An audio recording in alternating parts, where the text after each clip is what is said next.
ஹரிஷ் ராகவேந்திரா ஹரிணி கொண்டு வந்த மென்மையான பாடலை நம்ம கேட்டோம். நேரம் சரியா 8:14 ஆயிடுச்சு. ஒலி 9 நேர்கள் இணைந்திருக்கீங்க. செவ்வாய்க்கிழமையில இணையும் போது என்ன நடக்கும்? மருத்துவரை சந்திக்கும் நேரம். இன்னைக்கு மருத்துவர் நம்மளோட இணைந்திருக்கிறாரு. நம்ம சந்திக்க போறோம். மலக்குடல் பெருங்குடல் பற்றி நம்ம தெரிந்து கொள்ள போறோம். ஏன்னா அதற்கான மாதம் தான் இந்த மாதம். அதற்கு அந்த விழிப்புணர்வை ஏற்படுத்துறது, அதன் பயன்பாடு என்ன, அதை பற்றி தெரிந்து கொள்வதற்கான ஒரு மாதம் தான் இது. ஆமா. டாக்டர் ராஜகுரு கிஷோர் இன்னைக்கு நம்மளோட இணைந்திருக்கிறாரு. அங்டெங்ஃபோங் பொது மருத்துவமனையில் அவர் மருத்துவராக இருக்கிறாரு. ஆமா, கொலரெக்டல் கேன்சர் பற்றி தான் இன்றைக்கு நம்ம நிறையவே தெரிந்துக்க போறோம். அதற்கான விழிப்புணர்வு மாதமாகவும் இன்றைக்கு அமையுது. சரி, வாங்க முதல்ல டாக்டர் கிஷோர நிகழ்ச்சிக்குள்ள வரவேற்கலாம். Hello doctor. வணக்கம். வணக்கம் மொழி நேயர்களுக்கு காலை வணக்கம். வணக்கம் வணக்கம். நன்றி. இந்த மாதம் வந்து பெருகுடல் மலக்குடல் அறுவை சிகிச்சை கேன்சர்ஸோட விழிப்புணர்வு மாதம். இந்த மாதத்தில் இந்த நோயை பற்றிய விஷயங்களை உங்க கூட பகிர்ந்துக்கிறதுல ரொம்ப மகிழ்ச்சி. சரி, கொலரெக்டல் கேன்சர் அப்படின்னு சொல்லும் போது இது எதை பாதிக்கும், இதை பற்றி நம்ம தெரியாம இருக்கலாம் இல்லையா? அதை பற்றி பகிர்ந்து கொள்ளுங்களேன். கொலரெக்டல் கேன்சர்னா என்ன அப்படின்னு.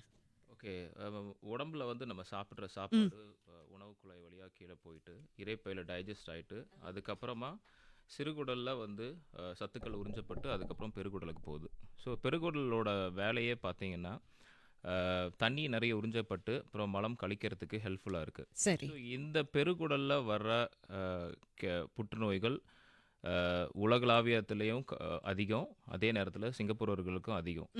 ஸ்டாட்டிஸ்டிக்ஸ் பார்த்தீங்கன்னா கொலரெக்டல் கேன்சர்ஸ் தான் வேர்ல்ட்லே second most common cancers, especially மேல்ஸுக்கும் சரி ஃபீமேல்ஸுக்கும் சரி. சரி. பட் சிங்கப்பூரில் பார்த்தீங்கன்னா ஆண்களுக்கு இந்த colon cancers is the first. Okay, இது அப்படியே ரிவர்ஸ் ஆயிருக்கும்.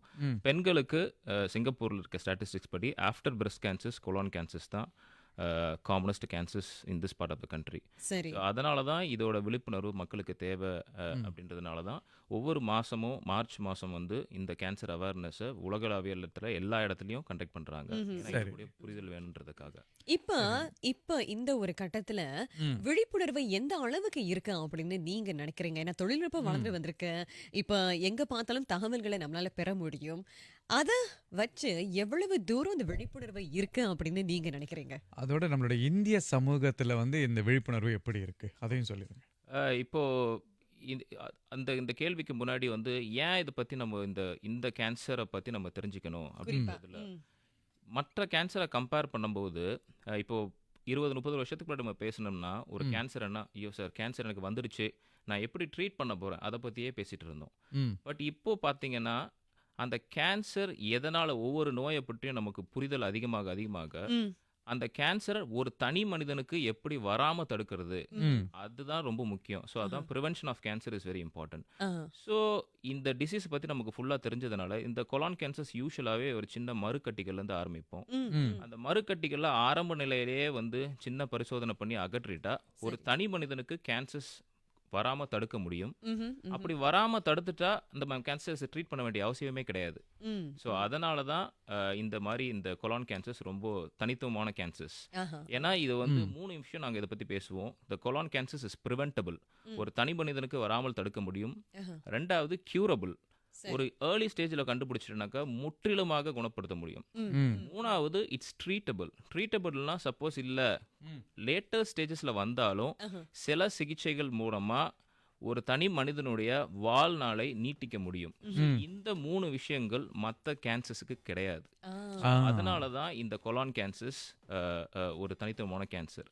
இப்போ இந்தியன்ஸுக்கு பாத்தீங்கன்னா இந்த ஸ்கிரீனிங் ப்ரோக்ராம்ஸ் வந்து வெஸ்டர்ன் கண்ட்ரில இட் வாஸ் வெரி ப்ரிடாமினன்ட்.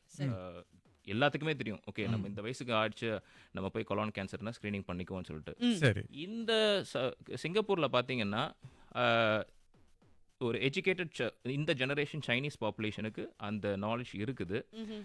இந்தியர்களுக்கு ஓவராலாவே இருந்தாலும் அவங்களுக்கு வந்து சார் நமக்கெல்லாம் கேன்சர் வராது அப்படின்ற அந்த திங்கிங் இன்னும் இருக்கிறதுனால பரிசோதனைக்கு அவங்க இன்னும் சரியா போய்க்க மாட்டேன்றாங்க. ஓவரால் நாங்க பார்க்கும்போது இந்தியன் பாப்புலேஷன் நாங்கள் கேன்சர் கண்டுபிடிக்கும் போதே ஒரு ஸ்லைட்லி a bit அட்வான்ஸ் ஸ்டேஜஸில் இருக்குது. ஆ. ஸோ இதை தவிர்க்கணும்னா நம்ம இதை பற்றி முன்னாடியே தெரிஞ்சுக்கிட்டு நமக்கு வராமல் தடுத்துக்கிறது நல்லது. ஸோ அதுக்காக தான் இந்த விழிப்புணர்வு நம்ம பேசுகிறோம். ஆமா. சரி, அதை பற்றி தொடர்ந்து நம்ம பேசலாம். இன்றைக்கு நம்முடைய டாக்டர் கிஷோர் நிகழ்ச்சியில் இணைஞ்சிருக்காரு. ஹலோ டாக்டர் அங்கத்துல உங்களுக்கும் சில கேள்விகள் இருக்கலாம். நேரம் இருந்துச்சுன்னா கண்டிப்பா டாக்டர் கிஷோர் கிட்ட கேட்கறதுக்கு நாங்க காத்துக்கிட்டு இருக்கிறோம். ஏன்னா இப்ப ஒலி Facebookலயும் இப்ப நேரடியா நம்ம இணைஞ்சிருக்கிறோம். அதே நேரத்துல ஒலியிலையும் நீங்க கேட்டுட்டே இருக்கீங்க. சரி, வாங்க. 96788968 எங்களுடைய வாட்ஸ்அப் எண். அங்க நீங்க அனுப்பி வைக்கலாம் கேள்விகளை. அல்லது நீங்க Facebookல இருக்கீங்க இல்லையா, அங்க கமெண்ட்ஸ்க்கு வந்து நீங்க போட்டீங்கன்னா கூட அங்க இருந்து நம்ம பார்த்து டாக்டர்கிட்ட கேட்டுருவோம். சரியா, தொடர்ந்து நீந்திருங்க. ஒலி 968 போக்குவரத்து நிலவரம். விபத்து Tampines link Tampines north drive ஒன்று சாலை சந்திப்புக்கு அருகே, அதே போல கிளெமெண்டி ரோட் சன்செட் வே அங்கேயும் விபத்து. பார்த்து பத்திரமா உங்க பயணங்களை மேற்கொள்ளுங்க. உட்லண்ட்ஸ் மற்றும் துவாஸ் செக் பாயிண்ட் பார்த்துட்டு இருக்கிறோம் நேர்களே. சிங்கப்பூரை நோக்கி வரும் வழியில் போக்குவரத்து நெரிசல் ஏற்பட்டிருக்கின்றது. இங்கிருந்து ஜேபியை நோக்கி செல்லும் வழியில் உட்லண்ட்ஸில் போக்குவரத்து அதிகமாக இருக்கின்றது. போக்குவரத்து நிலவரத்துக்கு ஆதரவு ருச்சி மேஜிக் ஊறுகாய் இப்போது எல்லா கடைகளிலும் கிடைக்கும். மொத்த விநியோகஸ்தர்கள் ஸ்ரீ அம்பிகாஸ். ருசி கண்ட நாக்கு ருச்சியை மட்டும்தான் விரும்பும். இயற்கையின் அற்புதங்களை ஆயுஷ் ஆயுர்வேதிக்ல அனுபவிக்க நீங்க தயாரா? 20 வருஷங்களுக்கு மேலாக செயல்பட்டு வரும் ஆயுஷ் ஆயுர்வேதிக்ல ஆயுர்வேத நிபுணர் அஜித் குமார் போன்ற பல நிபுணர்கள் பிரச்சனைகளை கண்டறிஞ்சு தனிப்பட்ட ஆலோசனைகளையும் ஆயுர்வேத முறைப்படி நம்பகமான சேவைகளையும் கொடுக்கறாங்க. அவங்க 4 இடங்கள்ல செயல்படுறாங்க. 146 racecourse road, Yishun, Tampines, Jurong மற்றும் ஜேபி. இப்பவே அழையுங்க 63980415. இணைய பக்கம் ayurvedasg.com. ஆயுர்வேதம் என்றாலே ஆயுஷ் தானே. தாஜ் எம்ப்ளாய்மெண்ட் ஏஜென்சிக்கு அவசியம் போகணும். ஏன் அவசியம்னா, குழந்தைங்க, முதியோர், நோயாளிகளை கவனிச்சுக்க பொறுப்பான சிறப்பு பணிப்பெண்கள் அவசியம். அதுக்கு தாஜ் எம்ப்ளாய்மெண்ட் ஏஜென்சி போறதும் அவசியம். தாஜ் எம்ப்ளாய்மெண்ட் ஏஜென்சி 30 ஆண்டுகள் அனுபவம். பிலிப்பீன்ஸ், இந்தோனேசியா, மியான்மர், இந்தியா, இலங்கையில இருந்து சிறந்த பணிப்பெண்களை தேர்ந்தெடுத்து அனுப்புவாங்க. மும்தாஜ் ஹுசேனை நேரடியா போய் பார்த்தா போதும், எல்லாத்தையும் கவனிச்சுக்குவாங்க. 2 Strangen Road, take a place, B1-25. இப்போதே அழையுங்க 63341055 63341055. காலை 6 மணியிலிருந்து 10 மணி வரை. ஹலோ டாக்டர் நிகழ்ச்சியில நம்ம இணைந்திருக்கின்றோம். டாக்டர் ராஜகுரு நம்மளோட இணைந்திருக்கின்றாரு. 8:22 நேரம். ஹலிமா, நம்ம எவ்வளவோ சாப்பிடுறோம் ஒரு நாளைக்கு இல்லையா? சாப்பிட சாப்பிட அதெல்லாம் போய் வயிற்றுல தங்குது. அது வயிற்றுல தங்கி அது சரியா வெளியே ஏறலன்னா நம்மளோட உடம்புல அதுவும் நோயை வந்து உண்டு பண்ணுது. நிச்சயமா நிச்சயமா சரிமான பிரச்சனை எல்லாமே நமக்கு வர்றதுக்கான வாய்ப்பு அதிகமாகவே இருக்குது. சரி, இன்றைக்கு குறிப்பா நம்ம எதை பற்றி பேசிக்கிட்டு இருக்கோம்னா, பெருங்குடல் மலக்குடல் காண புற்றுநோயை பற்றி தான் நம்ம பேசிக்கிட்டு இருக்கோம். ஒரு கேள்வி வந்திருக்கு. அந்த கேள்விக்கு போகிறதுக்கு முன்னால டாக்டர், இப்ப இந்த கொலரெக்டல் கேன்சர் இதற்கான சில அறிகுறிகள் இருக்கும் இல்லையா? நீங்க சொல்லி இருந்தீங்க சில பேரு ரொம்ப முதிர்ச்சி அடைந்த பிறகுதான் உங்களை வந்து பாக்குறாங்க, மருத்துவமனைக்கு வராங்க. எனக்கு நிறைய வலி இருக்குது, இந்த வலியை பல ஆண்டுகள் தான் தாங்கிட்டு இருந்திருக்கேன், வீட்டுல சில மருந்துகள் நான் சாப்பிட்டுட்டு இருந்தேங்க, ஆயுர்வேத முறைப்படி சில மருந்துகள் வந்து அவங்க எடுத்திருக்கல, ஆனா கேட்காம 4வது படியில அவங்க இருக்கும்போதுதான் வந்து பார்த்திருப்பாங்க. இதற்கான சில அறிகுறிகள் இருக்கும். அதுல வந்து இந்த அறிகுறி உங்களுக்கு இருந்துச்சுன்னா தயவு செய்து அதை புறக்கணிக்காதீங்க, வந்து பாருங்க அப்படின்னு நீங்க சொல்லணும்னா எதை சொல்வீங்க? பகிர்ந்து கொள்ளுங்க. இந்த கேன்சர்ஸ் அறிகுறிகள் போறதுக்கு முன்னாடி 40% மக்களுக்கு இந்த கேன்சர்ஸ் அறிகுறியிலே இல்லாமலே உடம்புல இருக்கும். இந்த கேன்சர்ஸ் யூஸ்வலா ஆரம்ப கட்டத்தில் இந்த முன்னாடியே சொன்ன மாதிரி சின்ன மறுக்கட்டிகள்ல இருந்து வரும். மறுக்கட்டி ஒரு 6-7 வருடங்களுக்கு பிறகு அது தன்னிச்சையா வளர ஆரம்பிச்சிடும். அதுதான் கேன்சர்ஸ். சரி, இந்த கேன்சர்ஸ் வளர ஆரம்பிக்கும் போது எந்த சிம்டம்ஸுமே இருக்காது. உடம்புல கேன்சர் வந்துடுச்சு, இது ஒரு சிக்னிஃபிகன்ட் சைஸ் ஒரு அளவுக்கு வளர்ந்ததுக்கு அப்புறம் தான் மக்களுக்கு பிரச்சனைகள் ஆரம்பிக்கும். அதனால 40% பேருக்கு கேன்சரே இருந்தாலும் உடம்புல எந்த சிம்டம்ஸுமே இருக்காது. சரி, மீதி 60% பீப்புளுக்கு என்ன பிரச்சனை இருக்குன்னா, மலத்துல ரத்தம் போறது, that is a very common symptom. ரெண்டாவது மலச்சிக்கல், எக்ஸ்ட்ரீம்ஸ் ஆஃப் கான்ஸ்டிபேஷன். சில நேரம் வந்து ரொம்ப மலச்சிக்கலா இருக்கு, சில நேரம் டயரியா போகுது, டயரியா போகும்போது மியூக்கஸ் போயிட்டே இருக்கு, சளி மாதிரி போயிட்டே இருக்கு. இதெல்லாம் ரொம்ப சிக்னிஃபிகன்ட் சிம்டம்ஸ். மூணாவது unexplain loss of weight, loss of appetite. நான் நல்லா இருக்கேன், நல்லா சாப்பிட்றேன், ஆனால் எப்படின்னே தெரியல, பயங்கரமா எடை குறைஞ்சிருச்சு. அப்புறம் ரொம்ப டயர்டா இருந்தேன், ரொம்ப பாலிகிளினிக்கு போய் செக் பண்ணேன், எனக்கு வந்து ரத்த சோகை நோய் இருக்குன்னு சொல்லிட்டாங்க. இதெல்லாம் தான் சிம்டம்ஸ். சில நேரங்கள்ல வலி வந்துருச்சு, இல்ல வயிற்றுல கட்டி வந்துருச்சு, அப்படி வந்துருச்சுனாலே இந்த சிம்டம்ஸ் வந்துட்டாலே அது வந்து ஒரு slightly bit more bigger stage. சரி சரி. அதனால வந்து சிம்டம்ஸ் வந்தாதான் நான் போய் மருத்துவரை போய் பார்க்கணுமா, அப்படி கிடையாது. வயசு இட் செல்ஃப் வயது 50 வயசுக்கு தாண்டிடுச்சுனாலே இந்த மாதிரி நோய்கள் இந்த பகுதியில் வர்றதுக்கு காமன். அதனால தான் நம்ம வந்து இந்த ஏர்லியா நம்ம வந்து டிடெக்ட் பண்ணிருங்க, ஏர்லியா ஸ்கிரீனிங் பண்ணிட்டு இருக்கிறத பத்தி ஸ்ட்ரெஸ் பண்ணிட்டு இருக்கோம் நம்ம. ஆமா, அந்த ஸ்கிரீனிங் என்பது ரொம்ப முக்கியமான ஒன்று. ஆமா. அதை நம்ம எந்த நேரமும் வந்து புறக்கணிக்க கூடாது. இப்போ சுசீலா முத்துசாமி என்ன கேட்டிருக்காங்கன்னா, டாக்டர் கொலோனோஸ்கோபி என்பது தான் வந்து இதை கண்டுபிடிக்கிறதுக்கான கோலோன் கேன்சரை கண்டுபிடிக்கிறதுக்கான ஒரே வழியா அப்படின்னு கேட்டிருக்கிறாங்க. இந்த ஸ்க்ரீனிங் டெஸ்ட்னு பார்த்தீங்கன்னா இதில் 2 டெஸ்ட் இருக்குது ஆக்சுவலாக. ம் ஒன்று வந்து பேசிக்காக வந்து மலத்தில் ரத்தம் இருக்கா இல்லையா அப்படின்ற டெஸ்ட். ஆக்சுவலாக இது வந்து ஒரு சிம்பிளாக ஒரு ப்ரெக்னன்சி டெஸ்ட் மாதிரி ஒரு சின்ன கார்டு இருக்கும். அதில் வந்து மலம் எடுத்து செக் பண்ணதுக்கப்புறம் ஹெல்த் ப்ரொமோஷன் போர்டுக்கு அனுப்புவாங்க. சரி. அவங்க வந்து மலத்தில் ரத்தம் இருக்கா இல்லையா இந்த 2 பதில் தான் வரும். ம் ம் இதோட அட்வான்டேஜஸ் என்ன? ஓகே, டெஸ்ட்டே இது ஒரு ரொம்ப சிம்பிள் டெஸ்ட். மலத்தை எடுத்து செக் பண்ணுறோம். ஒரு இன்வேசிவ் ப்ரொசீஜர் கிடையாது. ஒரு தனி மனிதனுக்கு எந்த பெருசாக எதுவுமே கிடையாது. ஆமா. சரி. ஆனால் இதோட டிஸ்அட்வான்டேஜ் என்னன்னா, இது நெகட்டிவாகவே இருந்தாலும் 20-30% பீப்புளுக்கு உடம்புல கேன்சர் இருக்கலாம். 70% பாசிட்டிவாக வந்துச்சுனாக்கா ஹை சான்சஸ். நெகட்டிவாக வந்துச்சுன்னா நம்ம கம்ப்ளீட்டாக ரூல் அவுட் பண்ண முடியாது. சரி. அதனால தான் நாங்கள் 2ஆவதாக என்ன டெஸ்ட் பண்ணுவோம்னா கொலோனாஸ்கோபி டெஸ்ட் பண்ணுவோம். கொலோனாஸ்கோபி இந்த ஃபீசிஸ் டெஸ்ட்டை விட ஒரு one of the gold standard test இங்கிலீஷில் சொல்லுவோம். அப்படின்னா இதை தவிர்த்து எதுவுமே டெஃபினேட்டிவ் டெஸ்ட் கிடையாது. ஆ. இந்த கொலோனாஸ்கோபி பரிசோதனை பண்ணும்போது நமக்கு உடம்புல இது வந்து கேமரா ஒரு ஆசன வாய் வழியாக ஒரு சின்ன லிட்டில் ஃபிங்கர் மாதிரி ஒரு கேமராவை ஆசன வாய் வழியாக விட்டு உள்ளே வந்து கேமராவை வச்சு பார்க்கறது. அதில் வந்து நேரில் பார்க்கறதுனால இது இட்ஸ் 100% கரெக்ட். இதில் வந்து எந்த தவறுகளோ இல்லை எந்த மிஸ்ட் லீஷன்ஸோ இருக்கிறதுக்கு வாய்ப்புகளே இல்லை. ஸோ இதை நேராக பார்க்கறதுக்கு அதில் இருக்கிற சதைகள் எடுத்து பரிசோதனை பண்ணால் நமக்கு வந்து 100% தெரிய வரும். இதோட இன்னொரு அட்வான்டேஜ், நான் ஏற்கனவே சொன்ன மாதிரி அந்த மறுக்கட்டிகளை கொலோனாஸ்கோபி பண்ணும்போதே நம்ம வந்து சின்ன இன்ஸ்ட்ருமெண்ட்ஸ் வச்சு அதை ரிமூவ் பண்ணிட்டோம்னா உங்களுக்கு கேன்சரே வராமல் தவிர்க்க முடியும். ஸோ அதுதான் one of the biggest advantage of doing colonoscopy. Colonoscopy என்னன்னும் பார்க்கலாம், அதுக்கு ஏதாச்சும் காரணங்களோ இல்லை அந்த சின்ன மறுக்கட்டிகளோ இருந்துச்சா அதே நேரம் அதை அகற்றிட்டா உங்களுக்கு கேன்சர் வராது. ரொம்ப துல்லியமா பாக்குறதுக்கு தான் இந்த கொலோனோஸ்கோபி வந்து உதவுது அப்படின்னு நீங்க சொல்லியிருந்தீங்க. ஒரு படி மேல போய் இந்த ஒரு பரிசோதனை செய்யும் போது துல்லியமா நமக்கும் தெரியும் இல்லையா, மன நிம்மதியும் நமக்கு கிடைக்கும். ஆமா, ஆனா அது வலியை ஏற்படுத்துமா? சில பேருக்கு இந்த கொலோனாஸ்கோபினா என்னன்னு புரிதல் இல்லாம இருக்குது. ஆக்சுவலா இந்த கொலோனாஸ்கோபின்றது இப்போ நம்ம ஒரு 10 நிமிஷம் பேசிட்டு இருந்திருக்கோம், அதுக்குள்ள ஒரு கொலோனாஸ்கோபி ப்ரொசீஜர் முடிஞ்சிருக்கும் ஒரு ஆரம்பிச்சதுக்கு அப்புறம். சரி. ஸோ இதை எப்படி பண்ணுவோம்னா, ஒரு நாளைக்கு முன்னாடி எந்த பர்சன் கொலோனாஸ்கோபிக்கு வராங்களோ அவங்களுக்கு சில மருந்துகள் கொடுப்போம். வீட்டில் இருந்து நீங்கள் மருந்துகள் குடிப்பீங்க. மருந்துகள் குடிக்க உங்களுக்கு நிறைய டயரியா போகும். பேசிக்கலாக இது வயிற்றை க்ளீன் பண்ணுற ஒரு மருந்து. வீட்டிலே இருப்பீங்க. அடுத்த நாள் காலையில் ஹாஸ்பிட்டலுக்கு வருவீங்க. ஹாஸ்பிட்டலுக்கு வந்ததுக்கப்புறம் சின்னதாக நரம்பு வழியாக ஒரு சின்ன மயக்க மருந்து கொடுப்போம். மயக்க மருந்து அனஸ்தீஷியாவோ அது பெரிய அனஸ்தீஷியாவோ கிடையாது. இது செடேஷன், உங்களை வந்து கம்ஃபர்டபுளாக வச்சுக்கிற ஒரு மருந்துகள். அதுக்கப்புறம் நாங்கள் இந்த எண்டோஸ்கோபி பண்ணுவோம். Endoscopy it maximum will take like 10 to 15 நிமிஷம் ஆகும்.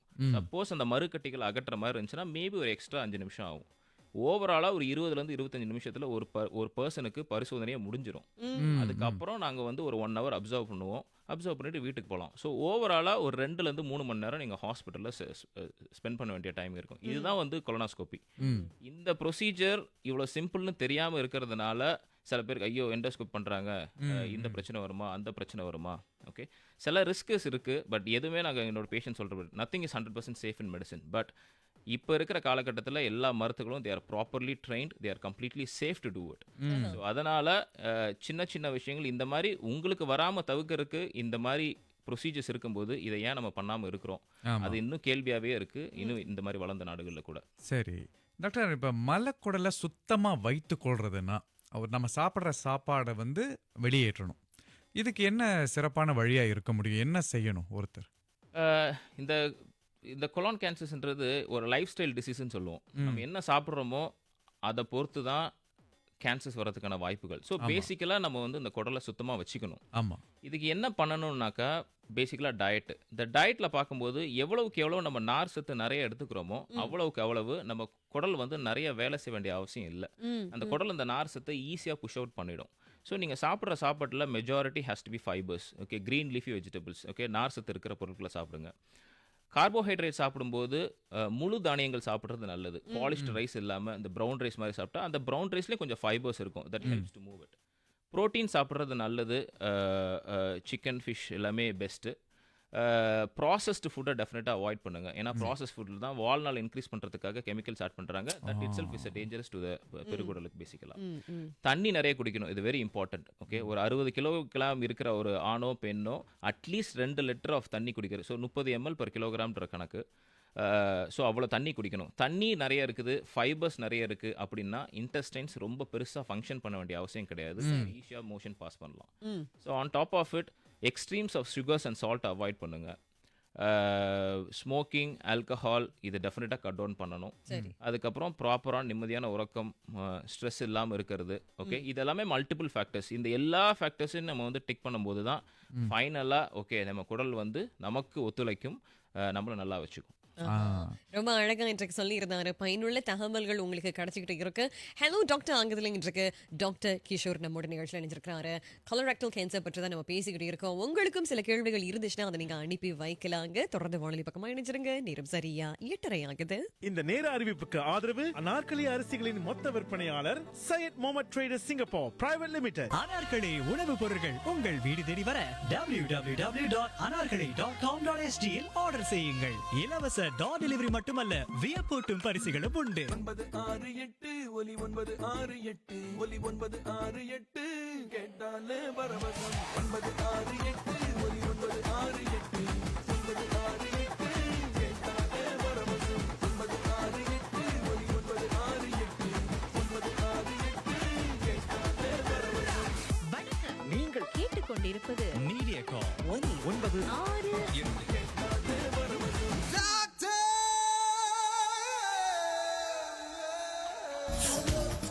ஹலோ டாக்டர் நிகழ்ச்சியில் நம்ம இணைந்திருக்கின்றோம் நேர்களே. இன்றைய நிகழ்ச்சியில் நம்மளோட இணைந்திருக்கிறாரு டாக்டர் ராஜகுரு கிஷோர். அவரை தான் நம்ம சந்திச்சுக்கிட்டு இருக்கிறோம். அவர் அங்தெங்ஃபாங் மருத்துவமனையின் மருத்துவராக இருக்கிறாரு. அதுவும் மலக்குடல் பெருங்குடல் புற்றுநோய் சம்பந்தமாக இன்னைக்கு அவர் நம்மளோட உரையாடிக்கிட்டு இருக்கிறாரு. காரணம் அதற்கான மாதம் இந்த மாதம் விழிப்புணர்வை ஏற்படுத்தும் ஒரு மாதமாக இருக்கிறது. விழிப்புணர்வை ஏற்படுத்துறத நம்ம நிற்கக்கூடாது ஹலிமா, நம்மளும் செயல்படணும். கேட்டுக்கிட்டு இருக்கிற நம்மளும் செயல்படணும். எப்படி அந்த ஸ்கிரீனிங் போறது, எங்க போய் எடுக்கிறது, இதெல்லாம் நமக்கு உள்ள இருக்கிற ஒரு கேள்வி. நிச்சயமா, ஏன்னா இப்ப நிறைய விழிப்புணர்வை கொண்டு வர மாதிரி நிகழ்ச்சிகளும் உங்களுக்கு இருக்குது. நாங்க சொல்லத்தான் முடியும், ஆனா நீங்க அந்த நிகழ்ச்சிகளுக்கு போகணும், போய் இன்னும் தெரிந்து கொள்ளணும். ஏன்னா உங்களுக்கு அந்த ஒரு தகவல் போய் சேர்ந்தாதான் நீங்களும் சரியான செயல்ல வந்து ஈடுபடுவீங்க, சரியான நடவடிக்கைகள்ல ஈடுபடுவீங்க. அப்படிப்பட்ட நிகழ்ச்சிகள் உங்களுக்காகவே சிங்கப்பூர்ல இருக்குதுங்க. அதை பற்றி டாக்டர் கிஷோர் பகிர்ந்து கொள்ளுங்களேன். ஓகே, இந்த ஸ்க்ரீனிங் டெஸ்ட் வந்து இந்த முதல்ல 2 விஷயம் பேசணும். அந்த ஃபீசிஸ் டெஸ்ட்னு பேசணும், கொலோனாஸ்கோபின்னு பேசணும். இந்த ஃபீசிஸ் டெஸ்ட் வந்து எல்லா பாலிகிளினிக்ஸ்லையுமே ஃப்ரீயாக பண்ணுவாங்க.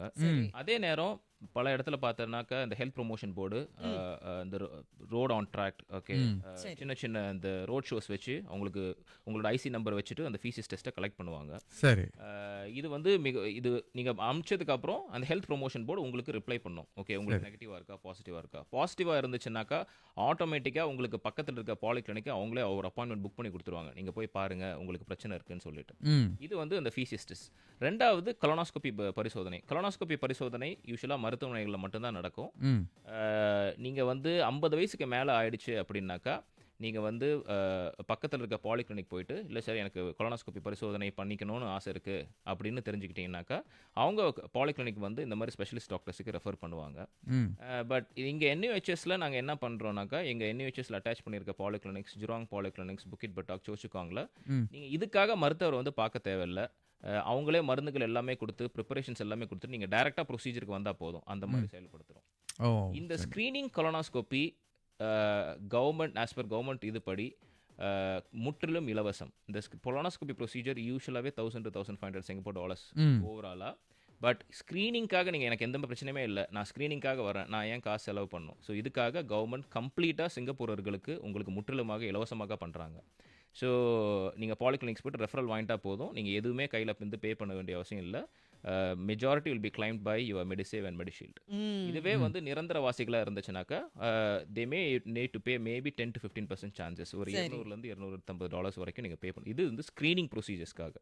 இதுவே நீங்க பிரச்சனையோட வந்தீங்கன்னா இதை விட வந்து ஒரு ஸ்லைட்லியான ஒரு ஒரு கொஞ்சம் பணம் நீங்க செலவு வேண்டி வந்திருக்கும். அதுக்காக தான் சொல்றோம், இந்த screening is completely endorsed by the government. So நீங்க இதை பண்ணிக்கிறது ரொம்ப நல்லது. கண்டிப்பா கண்டிப்பா. இந்த பரிசோதனைகள் ரொம்ப மலிவான ஒரு விலையில வந்து உங்களுக்கு கொடுக்கப்படும் போது, அதே நேரத்துல மெடிசிவை பயன்படுத்தி நீங்க அதற்கு கட்டணம் செலுத்தும் போது எதுக்கு தயங்க வேண்டிய அவசியமே இல்லை இல்லையா? ஏன்னா பல பேருக்கும் இருக்கிற ஒரு பெரிய கவலையே ரொம்ப செலவாயிருமோ, அதுதான் செலவு தான் அவங்களுடைய பெரிய கவலையாக இருக்கும். அந்த செலவையே கவலையாக இல்லாம மாத்திட்டா அப்ப யோசிச்சு பாருங்க, உங்களுக்கு வேற எந்த கவலையும் இல்ல, போகணும் அவ்வளவுதான். ஒரு கேள்வி வந்திருக்கு, பூமிநாதன் கேட்டிருக்காரு, காஃபி இது நம்ம அருந்தலாமா, கெட்டதா, உடலுக்கு கெட்டதா? அளவுக்கு மிஞ்சினால் அமுதம் நஞ்சுன்னு சொல்லுவாங்க. நம்ம இது யூஸ்வலாக ரொட்டீனாக தெரிஞ்சிருக்கோம். ஓகே, எக்ஸ்ட்ரீம்ஸ் தான் சொல்கிறேன். Extremes of salt, sugars, caffeine, இது எக்ஸ்ட்ரீம்ஸ் அவாய்ட் பண்ணிக்கிறது நல்லது. எல்லாருமே காஃபி குடிக்கிறது பிடிக்கும். இல்லை நான் ஒரு நாளைக்கு 10 காஃபி குடிக்கிறது டெஃபினட்டாக wrong. Okay, so like keep it as limit as possible. ஓகே, அது கம்ப்ளீட்டாக ராங்னு சொல்ல மாட்டேன். Extremes of caffeine is definitely wrong. எது அளவுக்கு அதிகம்? ஒரு நாளைக்கு ஒரு 7 தடவை காஃபி குடிக்கிறேன். ஸோ காஃபியை தவிர நான் எதுவுமே சாப்பிடல, that is completely wrong. Okay, சில பேர் பார்த்தீங்கன்னா தெரியும், சார் காஃபி குடிச்சா எனக்கு பசி சரியாயிடும் sir, that is completely wrong. ஏன்னா நீங்கள் வந்து உடம்புல எதுவுமே இல்லை. காஃபி பேசிக்கலாக காஃபியை விட அந்த எக்ஸ்ட்ரா இருக்கிற மில்க் அண்ட் காஃபி வந்து உங்கள் உடம்புல இருக்க அமிலத்தன்மையை இன்க்ரீஸ் பண்ணும். இது பெருகுடலுக்கு என்ன பாதிப்புன்னா பெருகுடலுக்கான பாதிப்பு. பட் ஓவராலா அதர் விஷயங்கள், உங்களுக்கு உடம்புல ஆசிட் அதிகமாச்சுன்னா உங்களோட அப்சார்ப்ஷன் கெப்பாசிட்டி, உங்களோட செரிமான கெப்பாசிட்டி குறைஞ்சிரும். உடம்புல நீங்க என்ன சாப்பிட்டாலுமே நியூட்ரிஷன் உள்ள போகாது. சரிங்களா? ஸோ அதனால தான் வந்து இதை அவாய்ட் பண்ண சொல்றோம். ஆக காபி வந்து ஒருத்தருக்கு நிச்சயமா அதை அருதுனாதான் என்னால ஆரம்பிக்கும் அப்படின்னு பல பேரும் சொல்லி கேள்விப்பட்டிருக்கோம். எத்தனை முறை நம்ம ஒரு நாள்ல காபி அருந்தலாம்? ஏன்னா அளவுக்கு அதிகமானு சொல்லும் போது நீங்க 7க்கு மேல அப்படின்னு சொன்னீங்க கிட்டத்தட்ட. ஆனா அதற்கு கீழே இப்போ ஒரு 6 கிளாஸஸ் அவங்க எடுக்கிறாங்க. அது சரியா வருமா ஒரு நாளைக்கு? இதுல வந்து எந்த ஸ்டடீஸ்மே இல்ல இதை வந்து எக்ஸாக்டா கமெண்ட் பண்றதுக்கு. Depends on patient to patient, person to person. உங்களுக்கு 4 கப் சாப்பிட்றது ஓகே, ஒருத்தருக்கு 5 கப் சாப்பிட்றது ஓகே. ஓகே, ஸோ இதை சாப்பிட்டுட்டே இருக்கிறதுனால மற்றதெல்லாம் நான் அவாய்ட் பண்றேன், இந்த மாதிரி ஸ்டேட்டஸ் இருக்க கூடாது. அது மட்டுமே நீங்க அருந்திட்டு அது மட்டுமே இதுல, ஏன்னா அதுல நியூட்ரிஷனே இல்ல பேசிக்கலா. இத சாப்பிட்டா எனக்கு வந்து வேற எதுவுமே தேவையில்லை, அந்த ஸ்டேட்டஸ்க்கு போகாம இருக்கிறது தான் நல்லது. சரி, அது மட்டுமே ஒரு ஆகாரம் கிடையாது, மற்றவற்றை நீங்க சாப்பிடணும் அப்படின்னு டாக்டர் வந்து வலியுறுத்துறார். அதோட டாக்டர், இப்ப முக்கியமா நம்ம நேயர்கள் இதழில் வந்து ஒரு விழிப்புணர்வு பெறுவதற்கு ஒரு நிகழ்ச்சிக்கு வந்தாங்கன்னா சிறப்பா இருக்கும். அதுவும் இந்த நிகழ்ச்சி வந்து 22ஆம் தேதி நடைபெறவிருக்கிறது, இந்த வார சனிக்கிழமை. அந்த நிகழ்ச்சியை பற்றி சொல்லுங்களேன். அதுல நீங்களும் வந்து உரையாற்ற போறீங்க. சொல்லாமே. NUHSல வந்து எங்கள் என்தெங்ஃபாங் மருத்துவமனையில் இந்த ஹெல்த் ஆன் ட்ராக்ட் ஈவெண்ட்னு ஒன்று ஆர்கனைஸ் பண்ணுறோம். ஸோ நம்ம இந்த சின்ன நேரத்தில் இந்த பெருகுடல் பற்றிய புற்றுநோய்களை பற்றி முழுவதுமாக பேச முடியாது. பட் இதை பற்றி எனக்கு இன்னுமே தெரிஞ்சுக்கணும், நான் வந்து லைக் என்னோட உடம்பை எப்படி பாதுகாப்பாக வச்சுக்கிறதுக்கு நான் என்னெல்லாம் பண்ணணும், இதை பற்றியா நாங்கள் வந்து டீட்டெயில்டாக வந்து ஒரு ஈவெண்ட் ஒன்று ஆர்கனைஸ் பண்ணுறோம் இந்த சாட்டர்டே என்தெங்ஃபாங் மருத்துவமனையில் டவர் ஏல காலையில் 8:30 to 12:30 வரைக்கும். இதுக்கு ரெஜிஸ்டர் பண்ணிவிட்டு நீங்கள் வந்து இந்த நோயை பற்றிய எக்ஸ்ட்ரா இன்ஃபர்மேஷன்ஸ் நீங்கள் வந்து தெரிஞ்சுக்கலாம். பதிவு செய்யலாம், இலவசம் இல்லையா? ஆமா, இலவசமா உங்களுக்காக இந்த நிகழ்ச்சி இருக்குது. காலை 8:30 மணி முதல் நண்பகல் 12:30 மணி வரைக்கும் நீங்க இலவசமா கலந்து கொள்ளலாம். இந்த மொழி எந்த மொழியில இது இருக்க போகுதுன்னா ஆங்கிலத்துல இருக்க போகுது. நீங்க வந்து பல பயனுள்ள தகவல்களை தெரிஞ்சுக்கலாம். ஆமா, எப்படி நீங்க பதிந்து கொள்ளலாம் என்பதற்கு ஒரு இணையதளமும் கொடுத்திருக்கிறாங்க. ஆமா, for.sg, அதாவது for.sg/hot2025 -registration. அதுக்கு போனீங்கன்னா நீங்க மலக்குடல் புற்றுநோய் மற்றும் பெருங்குடல் புற்றுநோய் அது பற்றி நம்ம தெரிந்து கொள்வதற்கு ஒரு விழிப்புணர்வை ஏற்படுத்துறதுக்கு இந்த நிகழ்ச்சி மறந்துடாதீங்க. என்தெங்ஃபாங் மருத்துவமனையில் இது டவர் ஏல முதல் மாடியில் நடைபெறுது. வரும் சனிக்கிழமை 22ஆம் தேதி. ஆமா, இந்த மாதிரி நிறைய சுகாதார உரையாடல்கள், அதே நேரத்துல நிகழ்ச்சிகள், பயிலரங்குகள் எல்லாமே இப்ப சிங்கப்பூர் முழுவதும் பல தீவுகள்ல பல இடங்கள்ல வந்து செய்யறாங்க. அப்படிப்பட்ட நிகழ்ச்சிகள்ல, பயிலரங்குகள்ல, உரையாடல்கள்ல போய் கலந்து கலந்து கலந்து கொள்ளுங்க. கொள்ளணும். ஆமா. ஏன்னா இந்த மாதிரி நம்ம கலந்து கொள்ளும் போதேதான் நமக்கு நம்ம உடலை பற்றி நிறைய புதிய தகவல்கள் தெரிய வருது ரஃபி. ஓ எனக்கு எல்லாமே தெரியும் அப்படின்னு நினைக்கிறது உண்டு. ஆனா இந்த மாதிரி ஒரு மருத்துவர் வந்து சொல்லும் போது ஆழமா அதை பற்றி பேசும்போது தான் நம்மளால புரிஞ்சுக்க முடியும். ஓ இதெல்லாம் இருக்குதா, நான் இன்னும் பரிசோதனை செய்யாம இருக்கேனேன்னு சொல்லிட்டு அது அவங்களுக்கு ஒரு முனைப்பாக அமையும். சரி இதுக்கப்புறம் நம்ம பரிசோதனை செய்யணும்ப்பா, என்னுடைய மலக்குடல் வந்து சரியாக இருக்குதா அப்படின்னு பரிசோதனை செய்யறதுக்கு நீங்க முதல் படியை எடுத்து வைக்கிறதுக்கு இந்த மாதிரி நிகழ்ச்சிகளுக்கு போங்க. ஆமா. சரி, நிறைவா டாக்டர் என்ன சொல்ல விரும்புறீங்க நம்ம நேயர்களுக்கு? ஓகே, நான் முதலே சொன்ன மாதிரி தான் இந்த கொலான் கேன்சர்ஸ் ஒரு ஓவராலாக ஒரு 10-15 வருஷத்துக்கு முன்னாடி இந்த மாதிரி இல்லை. புதுசாக நிறைய கேன்சர்ஸ் வருது. ஆமா.